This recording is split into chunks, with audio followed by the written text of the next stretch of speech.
இப்போ எனக்கு ஆம்பளை பிள்ளை பிறக்குமா பிறக்காதா, பொம்பளை பிள்ளை பிறக்குமா பிறக்காதா அப்படின்னு கேட்குறோம்னாக்கா, யாருக்காவது பிறந்தது எல்லாமே பெண் குழந்தையாக இருந்தாலோ ஆண் குழந்தையாக இருந்தாலும் அந்த ஜாதகத்தை எடுத்து பாருங்கள். 4ஆம் அதிபதி 10ஆம் வீட்டுக்கு போனாலோ 10ஆம் அதிபதி 4ஆம் வீட்டில் இருந்தாலோ அவளுக்கு பிறக்கிறது எல்லாமே ஆணாக இருக்கும், இல்லைன்னா பெண்ணாக இருக்கும். எப்படி 4ஆம் அதிபதி 10க்கு போனாலோ 10ஆம் அதிபதி 4க்கு வந்தாலோ பிறக்கிறது எல்லாமே ஆணாக பிறக்கும், இல்லைன்னா பெண்ணாக பிறக்கும். சரிங்களா? அடுத்தது எடுத்திங்கனாக்கா, இவனுக்கு வாரிசு பிறக்குமா? ஆம்பளைக்கு 5ஆம் இடம், பெண்களுக்கு 9ஆம் இடம் சொல்கிறோம் இல்லைங்களா? அதானே சொல்கிறோம். 5, 9. முதல்ல திருமண பொருத்தம் நம்ம பார்க்குறோம், நிறையா பார்க்குறோம். திருமண பொருத்தத்தில் நிறையா விதி இருக்குது. முதல்ல நம்ம பார்க்க வேண்டியது பையன் யார் நம்மள்ட்ட ஜாதகம் பார்க்க வராங்களோ, ஆண் வீடோ பெண் வீடோ, அந்த ஜாதகத்தை முதல்ல அனலைஸ் பண்ணுங்கள். அப்போ ஆணுக்கு எந்த வீட்டை பார்க்கணும் முதல்ல? யாராவது தெரிஞ்சால் சொல்கிறீங்களா? ஆணுக்கு எந்த வீடை பார்க்கணும்? எல்லோரும் பெரிய ஜாம்பவான் தான். சூப்பர். ஆணுக்கு 3ஆம் வீட்டை பார்க்கணும், பெண்ணுக்கு 4ஆம் வீடு பார்க்கணும். காரணம் என்னன்னா, ஆணுக்கு 3ஆம் இடம் வீரியஸ்தானம், பெண்ணுக்கு 4ஆம் இடம் கர்ப்பப்பை. அப்போ கலத்திரஸ்தானங்கிறது 7 கிடையாது, நல்லா புரிஞ்சுங்க. 4ஆம் இடம் தான் கலத்திரஸ்தானம். ஆணுக்கு 3ல் ஆரம்பித்து 5ல் முடிஞ்சிடும், பெண்ணுக்கு 3ல் ஆரம்பித்து 9ல் முடியும். ரைட்டா? ஒரு லக்னம், இவனும் லக்னம் அவளும் லக்னம், 2ஆம் இடம் பார்வை, 3ஆம் இடம் கவர்ச்சி, 2ஆம் இடம் பேச சொல்லும், 3ஆம் இடம் தொட்டு பார்க்க சொல்லும், 4ஆம் இடம் தான் அதுக்கு மீறி எல்லாம் மீற சொல்லும். 5ஆம் இடம் பாஸ் ஆகிடுச்சுன்னா அவங்க 2 பேருக்குள்ளே கண்டினியூ ஆகுமா ஆவாதான்னு சொல்கிறது 6ஆம் இடம், அந்த காதல். அதுக்கப்புறம் தான் கடைசியாக 11க்கு போகணும்னு வச்சுங்க. அதே மாதிரி தான் அந்த ஒரு ஜாதகம் நம்மள்ட்ட வருது அப்படின்னா, ஒருத்தனுக்கு 3ஆம் இடத்துல எந்த கிரகம் இருக்கணும், எந்த கிரகம் இருக்கக்கூடாதுன்னு ஒரு விதி இருக்குது. 3ல் ராகு இருந்தால் ஆணுக்கு நட்டம், கேது இருந்தால் லாபம். யாரால? மனைவியால். 3ல் ஆணுக்கு செவ்வாயோ சுக்கிரனோ இருக்கக்கூடாது, பெண்ணுக்கும் அது இருக்கக்கூடாது. 3ல் ஆணுக்கு சந்திரன் போய் நிற்கக்கூடாது, அல்லது சந்திரனோட பாவி சேரக்கூடாது. பாவினா நீங்கள் உடனே சனி சூரியனுக்கெல்லாம் போயிடாதீங்க, கேது தான். ராகுவோ கேதுவோ இருந்தால் பைத்தியம், சைக்கோ, ராத்திரியெல்லாம் தூங்க விட மாட்டான். ஆணுக்கு போய் சுக்கிரன் செவ்வாயோ சுக்கிரனோ செவ்வாயோ இருந்துட்டுன்னு வச்சுங்க, இவன் அவளை தூங்க விட மாட்டான். இந்த செவ்வாய் தோஷம் 1, 2, 4, 7, 8, 12 சொல்கிறோம் இல்லையா? இதை எதுக்கு எதை பொருத்தலாம் பொருத்தக்கூடாதுங்கிற விதியே யாருக்குமே தெரியல. இந்த தோஷம்னு எதுக்கு தெரியுங்களா பேர் வச்சான்? ஒருத்தனுடைய தாம்பத்தியத்துக்கு சொல்லக்கூடாதுன்னு அந்த காலத்தில் தோஷம்னு பேர் வச்சுட்டான். அதையே நம்ம ஆளுங்க கொஞ்சம் அட்வான்ஸாக கொண்டு போனாங்க. ஒரு 30 வருஷத்துக்கு முன்னாடி செத்துருவான்னு கொண்டு போயிட்டாங்க. செவ்வாய் தோஷம் இருந்தால் செத்துருவான்ட்டான் யார்? ஜோசியக்காரன். ஏன்னா அப்போ ஊருக்கு ஒருத்தன் தான் இருந்தான், ஊருக்கு இப்போ இன்றைக்கி 10 பேர் இருக்கான், தெருவுக்கு 10 பேர் இருக்கான் ஜோசியர். அது பாராட்டுக்குறைய உள்ளது தான். ஆனால் திருமண பொருத்தத்தில் ஏமாத்துறது நல்லா சிம்பிளாக எடுங்களேன். லக்னாதிபதி 7க்கு போனாலும் 7ஆம் அதிபதி லக்னத்துக்கு வந்தாலும் பிரிவினை உண்டு. 1, 7 பரிவர்த்தனை ஆனாலும் பிரிவினை உண்டு. லக்னத்துக்கு நேர் கொண்ட பாவி கலத்திரஸ்தானாதிபதி 7க்கு போனாலும் பிரிவினை உண்டு. எந்த கிரகமாக இருந்தாலும் சரி, நீங்கள் உடனே சுக்கிரனுக்கு போயிடக்கூடாது. அப்போ இதுக்கு என்ன பண்ணுறது? பரிகாரம் என்னடா பண்ணலாம்? ஆகுமா ஆகாதா? அப்போ பெண்ணை பொறுத்தவரையிலும் 4ஆம் அதிபதி கெடக்கூடாது. நீங்கள் கெடுறதுனா நீங்கள் உடனே நினைக்கக்கூடாது 4 கூட போய் உச்சமானதுன்னா சூப்பர் அப்படிங்கக்கூடாது. நீசமானதுனாலும் ஆகா கெட்டு போயிட்டுன்னு சொல்லக்கூடாது, புள்ள பிறக்காதுன்னு சொல்லக்கூடாது. இது எல்லாமே பயங்கரமான வேலையை பார்க்கும். அது அப்போ யாரை திட்டுவான் தெரியுங்களா? ஜோதிடரை திட்டுவான். பாடுறா பொருத்தம் பார்த்து வச்சான் பார், நமக்கு கொண்டு போய் இப்படி வச்சுட்டானேன்னு. அவங்க என்ன நினைப்பாங்க, இவனுக்கு ஏதாவது ஒரு பொண்ணை பார்த்து கட்டினா போதுன்னு நம்மளை வந்து கேட்பாங்க. யாராவது ஒரு பையனை முடித்தா போதுன்னு கேட்பாங்க. ஆனால் அங்கே நல்லது நடந்தாலும் கெட்டது நடந்தாலும் பாவி ஆகிறது ஜோதிடன் மட்டுமே. உண்மையா இல்லைங்களா? கண்டிப்பாக. நீங்கள் என்ன பரிகாரம் பண்ணாலும் ஈஸியாக சொல்லிவிடுவானுங்க, ஒரே வார்த்தையில் முடிச்சுடுவாங்க. அதை வந்து திருமண பொருத்தத்தில் இந்த ஸ்தானத்தை வந்து பலமாக பாருங்கள். 4ஆம் இடம் எதுக்கு நம்ம வந்து பெண்ணுக்கு 4 இடத்த கொடுத்து அந்த இடத்துல தாய் அம்மாவையும் வச்சுட்டோம் அப்படின்னாக்கா, அப்போ வந்து பொண்ணு வீணாக போயிட்டாக்கா அம்மாவும் வீணாக போனவளா? பையன் சரியாக தரதலையாக இருந்தால் அந்த தாய் தகப்பன் வந்து மட்டமானவங்களா அப்படின்னு எடுக்கிறதுக்கு இப்போ அண்ணன் பேசுனாரா, யார் பேசுனா? அவர் ஐயா பேசினார். 5ஆம் இடம் பூர்வ புண்ணிய ஸ்தானத்தை பற்றி பேசினார். 1, 5, 9 பற்றி. இந்த 1, 5, 9க்கு அதிபதி யார்? திரிகோணத்துக்கு அதிபதி யார் கண்ணா? யார்? கேந்திரத்துக்கு அதிபதி யார்?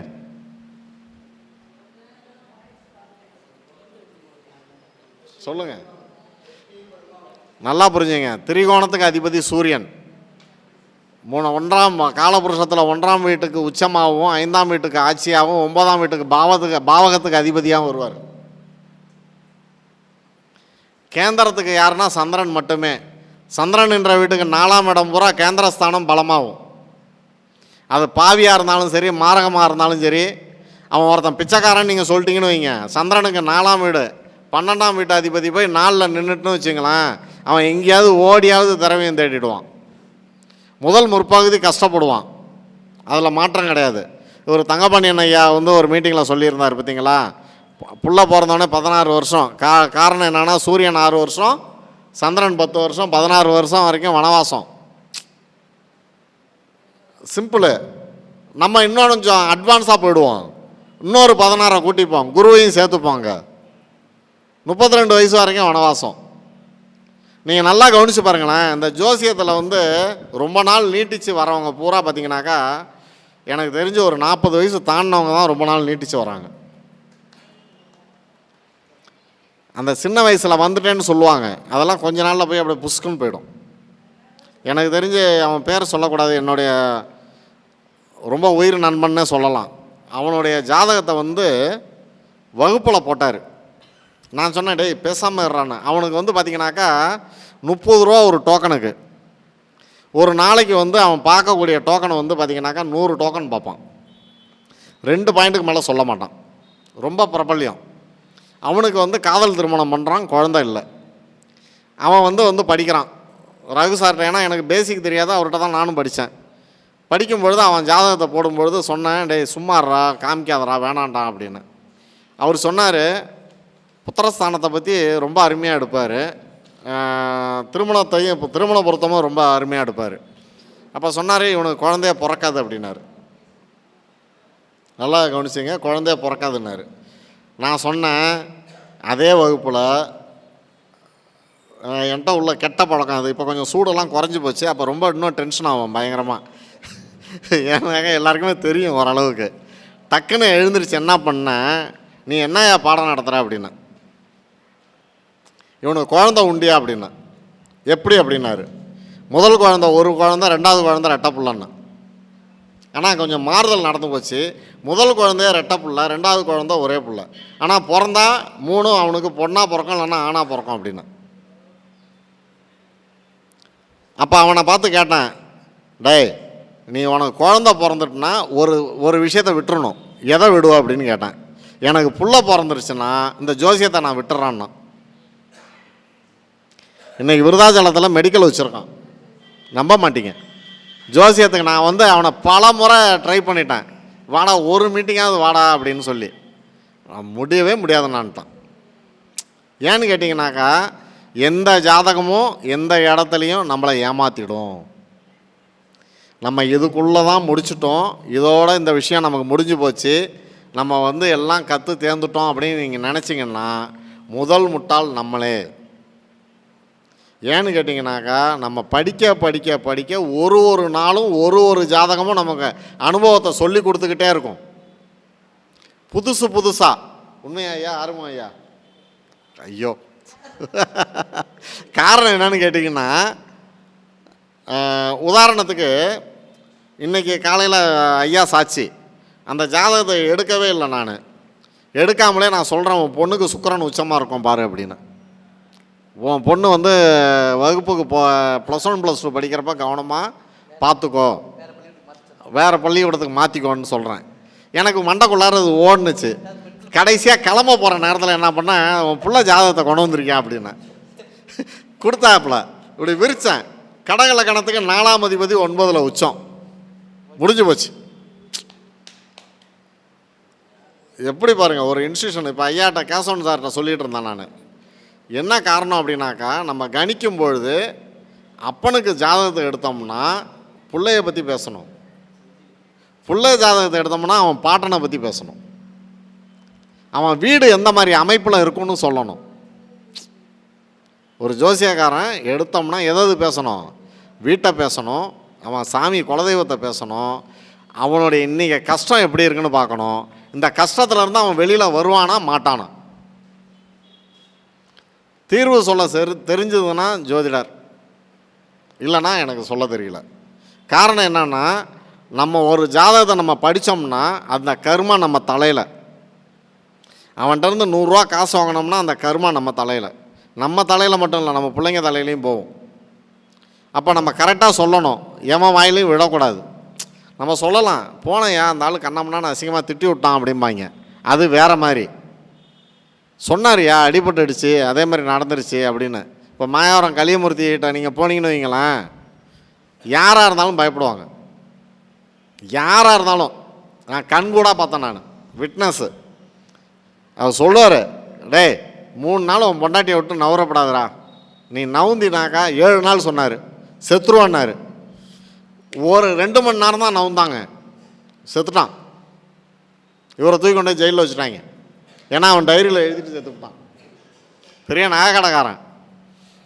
எதுக்கு சொல்கிறேன்னாக்கா, அடித்து பேசணும். அவர் சொல்லுவார், அப்படியே இங்கே இருங்க, அப்படியே தூக்கி ராசி கட்டம் தான் பார்ப்பார். ஐயா டிகிரியெல்லாம் பேசினார், எனக்கு சுத்தமாக டிகிரிலாம் தெரியாதுங்க எனக்கு. அவளை தூக்குவார், ராசி கட்டை தூக்கி இப்படி பார்த்துட்டு லக்னத்தில் ஆரம்பித்தாருன்னா 12 கட்டத்தையும் முடிச்சிடுவார். ஒரு விஷயங்க, என்னுடைய நண்பனுக்கு போய் பொண்ணு ஜாதகம் பொருத்தம் பார்க்க போனோம். ஜாதகம் மட்டும்தான் வந்துருந்துச்சு. அவர் என்ன தெரியுங்களா சொன்னார், அப்பா அம்மா என்னென்ன ஜாதி, கூட பிறந்தவன் எத்தனை பேர், இந்த பொண்ணுக்கு எந்த இடத்துல ஆப்ரேஷன் நடந்திருக்கும், உனக்கு சாந்தி முகூர்த்தத்தன்னைக்கு உனக்கு இந்த பிரச்சனை நடக்கும், நீ இந்த கிழமையில் பாரு, இவ தான் பொண்டாட்டி, இத்தனை புள்ள தான் பிறக்கும், இவ உன்னை விட்டு பிரிஞ்சு போவா, அதுக்கப்புறம் உனக்கு 43 வயசில் 2வது கல்யாணம் நடக்கும், அதில் ஒரு குழந்தை உண்டாகும், அதுக்கப்புறம் தான் உன் வாழ்க்கை சிறப்பாக இருக்கும் அப்படின்னாரு. இது இன்றைக்கி என் காதில் அப்படியே ஒழிச்சிக்கிட்டே இருக்குது, இன்றைக்கி நடந்துருச்சு. அப்போ அனுபவம் பேசுதா, புக்காக படிக்கிறவனுக்கு பேசுதா சொல்லுங்கள்? அனுபவம். ஜாதகத்தை நல்லா அனலைஸ் பண்ணுங்க, ஒரு தடவைக்கு 4 தடவை யோசிங்க. எல்லா மேடையிலும் சொல்கிறது தான், இந்த ஜாதகம் வந்ததுன்னா நம்ம சொல்லக்கூடிய பாயிண்ட் இல்லாமல் அவன் வளர்கிற பாயிண்டில் ஏன்டா நம்ம சொல்ல விட்டுட்டோன்னு ஆய்வு பண்ணுங்க. அதிலிருந்து 10 பாயிண்ட் கிடைக்கும் நமக்கு. பிறப்பு சொல்ல தெரியணும், அவன் அந்த எத்தனாவது பிறவியாக அந்த குடும்பத்தில் அவன் பிறந்திருப்பான். இப்போ சூரியன் உச்சம், முதல் குழந்தை அப்படின்னு எடுக்கலாம். நல்லா புரிஞ்சுங்க, முதல் குழந்தைன்னு எடுக்கலாம். சூரியன் உச்சம் யார் காலில் போனா, யார் காலில் போனா ஐயா? தப்பு, சுயகாலில் போனா. கேது காலில் போனதுன்னா கடைசி பிறவி. சுக்கிரன் காலில் போனால் முன்னையோ பின்னையோ குழந்தை கேது காலில் போயிருந்ததுன்னா முன்னையோ பின்னையோ குழந்தை கருகலைப்பு, அபார்ஷனு. சுக்கிரன் காலில் போனதுன்னா மத்தியமத்தில் பிறந்தவன். 3ல் போய் சூரியன் நின்றுதுன்னா கடைசி பிறவி, அவனுக்கு அடுத்து வாரிசு கிடையாது. அப்போ 3ல் போய் நின்றுதுன்னா எத்தனை படையில் வரும் அவன் பிறப்பு? இதெல்லாம் டிப்ஸுங்க, நல்லா ஞாபகம் வச்சுங்க. ஒத்தப்படையில் வரும். அவன் சொல்லுவான், நான் 2வது பையங்க அம்மா. நீ இல்லைடா, நீ உனக்கு முன்னாடி புள்ள கலைஞ்சிருக்குன்னு சொல்லி பாருங்க, ஆமான்னு வரும். அடுத்த டிப்ஸ் சொல்கிறேன் பாருங்க. மேஷ லக்னமாக இருந்து 3ல் போய் சூரியன் நின்றுதுன்னு வச்சுங்களேன் உதாரணத்துக்கு. இல்லை ரிஷப லக்னமாக இருந்ததுனாக்கா 4 கூட 7ல் போய் நின்று லக்னத்தை பார்த்ததுன்னு வைங்க, நீங்கள் கேளுங்க, அவன் பிளட் குரூப் பாசிட்டிவாக தான் வரும். ஒன்று ஓ பாசிட்டிவாக இருக்கும், இல்லைனா பி பாசிட்டிவாக இருக்கும். பாசிட்டிவ் 4 கூட 7க்கு போனதுன்னு வைங்க, உன் குடும்பம் பாரம்பரியமான குடும்பமானு கேளுங்க. இங்கே 5ஆம் இடம் வந்து ஒன்றும் வேலை செய்யாது, பூர்வ புண்ணிய ஸ்தானம்லாம் இங்கே வேலை செய்யாது. அடித்து பேசலாம், நீங்கள் சூப்பராக பாயிண்ட் வரும். சூரியனை லக்கணமாக போட்டு பரட்டினீங்கன்னு வைங்களேன், அவனுக்கு 7 தலைமுறைக்கு பரட்டலாம். ஆய்வு பண்ணி பாருங்கள். வேறு ஜாதகம்லாம் பார்க்காதீங்க, உங்கள் ஜாதகத்தையே போட்டு பாருங்கள். சந்திரனை லக்கணமாக போட்டு பாருங்கள் ராசியை, ஒரு பலனும் ஜெயிக்காது. சொல்கிறதெல்லாம் காதுக்கு இனிமையாக இருக்கும், எந்த பலனும் ஜெயிக்காது. இப்படி ஆகலாம், இப்படி நடக்கலாம், இப்படி போகலாம், இப்படி இருந்திருக்கலாம். லக்னாதிபதி 12க்கு போனால் நீ வெளிநாடு போகலாம். எங்கே போகிறது? போகவே மாட்டான், உள்ளூரில் தான் படைச்சிட்டு இருப்பான். எடுத்து பாருங்கள், நீங்கள் உள்ளூரில் தான் படைப்பான். லக்னாதிபதி 12க்கு போனதுனாக்கா உள்ளூரை விட்டு போக மாட்டான். 4ஆம் அதிபதி 4ல் இருந்தால் வெளிநாடு போயிடுவான். 4ஆம் அதிபதி 9க்கு போயிட்டுனா வெளிநாட்டில் போய் சிட்டிசன் ஆகிடுவான். ஆமாம், 4ஆம் அதிபதி 12ல் தொடர்பானதுன்னா போயிட்டு வருவான். 9 கூட 12க்கு போனதுன்னா மத்தியம காலத்தில் வெளிநாடு போயிடுவான், அல்லது வெளியூரில் இருப்பான், 8 இருப்பான். அப்பன் சேர்த்தாலும் ஆய் சேர்த்தாலும் வரவே மாட்டான், கெஸ்ட்டு மாதிரி வருவான். ஆய்வு பண்ணி பாருங்கள். நான் சொல்கிற பலனில் ஏதாவது மாற்று கருத்து இருக்கா? ஐயா யோசிக்கிறாரு ரொம்ப. ஏதாவது இருக்குங்களா அண்ணா? சமயத்துக்கு உதவாத பிள்ளை, அதை எப்படி எடுக்கலாம்? எப்படி எடுக்கலாம் சொல்லுவாங்க, உச்சம் பார்த்தா பிச்சை எடுக்க விடணும். இங்கே உச்சம் பலம் அதிகமாக, நீசம் பலம் அதிகமாக. நீங்கள் கோடீஸ்வரன் ஜாதகம்லாம் எடுத்து பாருங்கள், மத்தியம காலத்தில் கோடீஸ்வரன் ஆகிருப்பான். எந்த கிரகமும் ஆட்சி உச்சமே இருக்காது, எல்லாம் பகை நீசம் இப்படி தான் இருக்கும். அவனுடைய நவாம்சத்தை எடுத்து போட்டு பாருங்கள், அப்படியே பலன் அப்படியே பேசும். நவாம்சம் பார்த்து எத்தனை பேர் பலன் சொல்கிறோங்கிறது தெரியல எனக்கு. நவாம்சத்தை தொடாமல் பலன் சொல்லக்கூடாது. நவாம்சத்தை பார்க்குறத நம்மள்ட்ட ஜாதகம் பார்க்க வரமோ பார்க்கக்கூடாது. சொல்லுவது புரியுதுங்களா? சூரியன் வந்து ராசி கட்டத்தில் மேஷத்தில் போய் நிற்குதுன்னு வச்சுங்களேன், அம்ச கட்டத்தில் போய் எங்கே போய் நிற்குங்கிறத நம்ம யூகம் பண்ணிடணும்.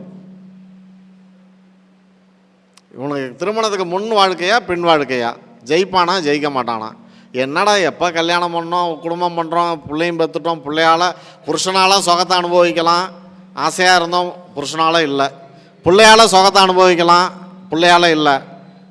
ஏன் இல்லை? நல்லா பாருங்கள், அந்த பெண்ணின் ஜாதகத்தில் 9ஆம் இடம் பாதிக்கப்பட்டிருக்கும். ஆணுக்கு 5ஆம் இடம் சொல்கிறோம் இல்லையா, அப்போ பெண்ணுக்கு எந்த இடம்? 9, பூர்வ புண்ணியஸ்தானம்.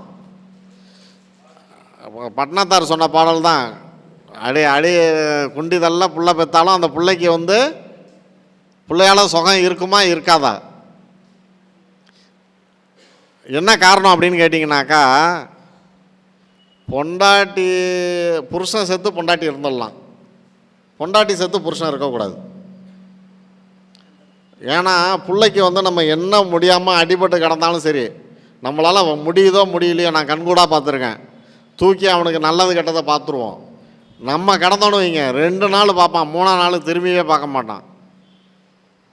அவனுக்கு பொண்டாட்டி தான் சொர்க்கமாக போயிடுவா. உண்மை அதான். அப்போ ஏன் அம்மாக்காரி இருந்துடலாம் அப்படின்னு கேட்டிங்கன்னா, அவள் அனுசரித்து போயிடுவா, அப்போனால அந்த ரோஷத்தை தாங்க முடியாது. அப்போ இதுக்கெல்லாம் எது இருக்கணும்? எது இருந்தால் கவனிப்பாங்க? 4ஆம் இடம் சொத்து இருக்கணும். சொத்து இருந்ததுன்னா எவனாக இருந்தாலும் பார்த்துருவான், கையில் காசு இருந்தாக்கா. எல்லாத்தையும் முன்னாடியே தான தர்மம் பண்ணோன்னு வைங்க, ஒன்றுமே இருக்காது. அவன் ஜாதகத்தை எடுத்து பார்த்தீங்கன்னா லக்ன புள்ளியே கெட்டிருக்கும். எந்த ஒரு ஜாதகத்திலும் லக்னாதிபதி வாங்கக்கூடிய சாரம் பாவி சாரம் மட்டுமே வாங்கும். 2 வீட்டில் மட்டும்தான் லக்னம் அந்த வீட்டோடைய சாரத்தில் போகும். ஒன்று மீனம், இன்னொன்று சிம்மம். அதே மாதிரி மீன ராசி மீன லக்கணம், சிம்ம ராசி சிம்ம லக்கணம் சுயமாக இருந்துக்கிட்டே இருப்பாங்க. அவங்கள கண்டே பிடிக்க முடியாது. எந்த இடத்துலையும் அவங்களுடைய ஆழ் மனசில் உள்ள விஷயத்த நம்மளால் அறிய முடியாது. ஆனால் நம்ம ஜோசியக்காரவங்களுக்கு பெரிய கேள்விக்குறியாக உள்ளது ஒரு லக்கணம் உண்டு, தெரியுங்களா? என்ன லக்கணம் ஐயா? கும்பலக்கணம். ஜோசியக்காரன் குடுமையை பிடிச்சி ஆட்டுறது. கும்பம் விருச்சகம் வந்துட்டுனாக்கா ரொம்ப கவனமாக பலன் சொல்லணும். படி தாண்டறதுக்குள்ளே நம்மளை ஏசி ஏசனம் ஏலம் விட்டுட்டு போயிடுவான்.